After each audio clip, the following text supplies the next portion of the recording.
Assalamualaikum warahmatullahi wabarakatuh, teman-teman Kasipa. Halo semuanya, semoga semuanya sehat-sehat ya. Oke, karena kali ini kita mau ngebahas tentang sistem pernafasan dan ini adalah bagian ketiga lanjutannya, dan kita akan bahas tentang gangguan atau penyakit pada sistem pernafasan. Udah siap mau belajar? Oke, sebelum dimulai kita buka dulu dengan basmalah. Bismillahirrahmanirrahim. Oke, teman-teman pasti pernah mengalami sakit di organ atau di bagian organ sistem pernafasan. Oke, seperti batuk, pilek, hidung tersumbat. Nah, kita akan bahas satu-satu penyakit pada sistem pernafasan. Yang pertama, ini adalah asma. Oke, asma ini juga dikenal dengan sesak napas. Nah, kalau kita lihat dari gambarnya, ini terjadi pada saluran pernafasan normal seperti ini, kemudian pada penderita asma seperti ini ya. Jadi sesuai gambarnya, asma ini memang terjadi penyempitan di saluran pernafasan. Itu makanya kenapa nama lainnya sesak napas ya, karena memang jadi terasa sesak, terasa sulit bernafasnya. Nah, gejalanya karena memang dia sesak, sulit bernafas, maka ini terasa nyeri di bagian dada, kemudian batuk, napasnya juga berbunyi, sulit bernafasnya, terasa sesak gitu ya. Nah, sebabnya apa sih? Kebanyakan penderita asma ini disebabkan oleh alergi. Baik itu alergi karena makanan, alergi karena cuaca, alergi karena debu, ataupun ada juga yang disebabkan karena aktivitas fisik yang berlebihan ya, terlalu capek misalkan. Ada juga yang karena faktor tekanan atau stres. Oke, nah berikutnya sesuai gambarnya nih, kira-kira apa ya? Ada yang tahu? Betul, ini adalah flu. Kalau kita lihat dari gambarnya ya, ini gejala-gejalanya seperti yang ada di gambar. Jadi flu ini adalah infeksi virus yang menyerangnya hidung, tenggorokan, dan paru-paru. Nah, yang paling sering ditemukan jenis flu-nya adalah influenza. Ada juga flu musiman seperti flu burung, flu babi, flu Singapura, flu Spanyol. Nah, flu ini bisa menular. Oke, yang terakhir itu tadi yang disebutin flu Spanyol, ini juga adalah pandemi yang terjadi di tahun 1918 sampai 1920. Jadi itu kurang lebih 100 tahun yang lalu ya. Nah, yang saat ini yang terjadi, kita hampir di seluruh dunia terjadi pandemi yang disebut juga pandemi COVID-19. Oke, apakah COVID-19 itu flu? Gejalanya flu. Tapi nanti kita lihat, flu-flu ini ternyata bisa menyebabkan komplikasi penyakit lainnya. Nah, gejalanya orang yang menderita flu biasanya ini karena berupa infeksi. Nah, mekanisme tubuh ketika tubuh diserang oleh zat asing ya, virus ataupun yang lainnya, maka ini tubuh akan demam. Jadi suhu tubuhnya naik, kemudian sakit pada bagian kepala atau pusing, batuk ya, kemudian pilek, hidung tersumbat. Oke, karena yang diserangkan tadi ada area tenggorokan, jadi biasanya juga ada batuk. Nah, biasanya virus flu ini ketika masuk ke dalam tubuh juga karena tubuh sedang diserang virus, biasanya ada juga bakteri yang ikutan untuk menginfeksi juga. Tuh. Sehingga makanya ketika kamu flu, bisa jadi dokter akan memberikan kamu resep antibiotik. Oke. Padahal flu itu virus, tapi dikasih antibiotik. Nah, antibiotik ini adalah obat yang menghambat pertumbuhan bakteri ya.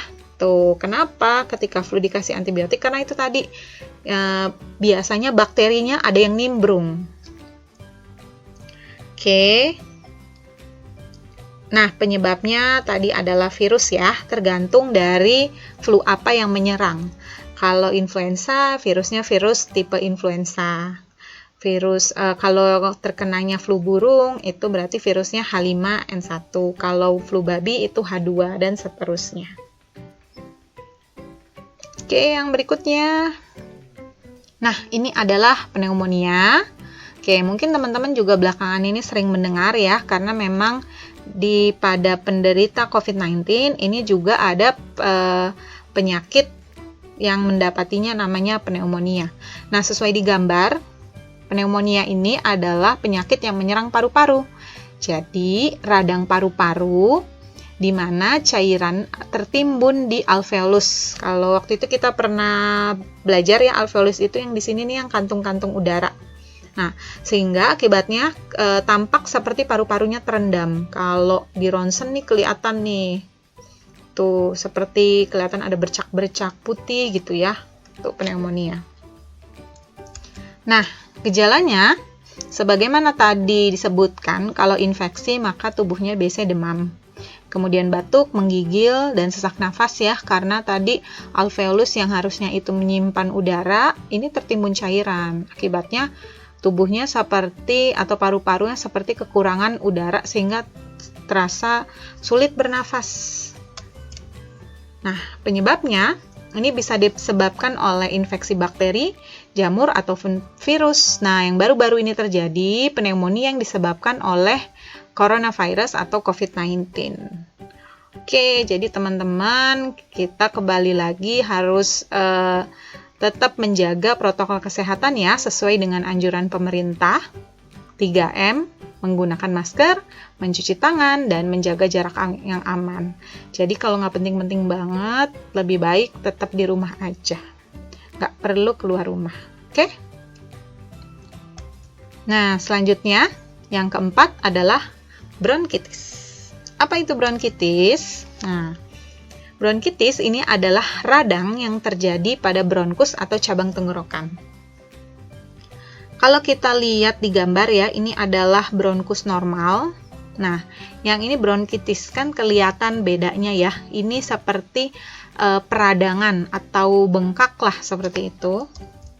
Nah, gejalanya ini berupa batuk, demam, sakit tenggorokan, pilek, sakit kepala atau pusing. Sebabnya disebabkan oleh virus, salah satunya disebabkan oleh virus flu.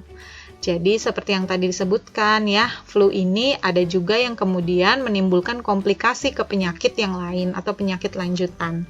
Salah satunya bronkitis. Ada juga tadi yang pneumonia. Oke, berikutnya adalah TBC.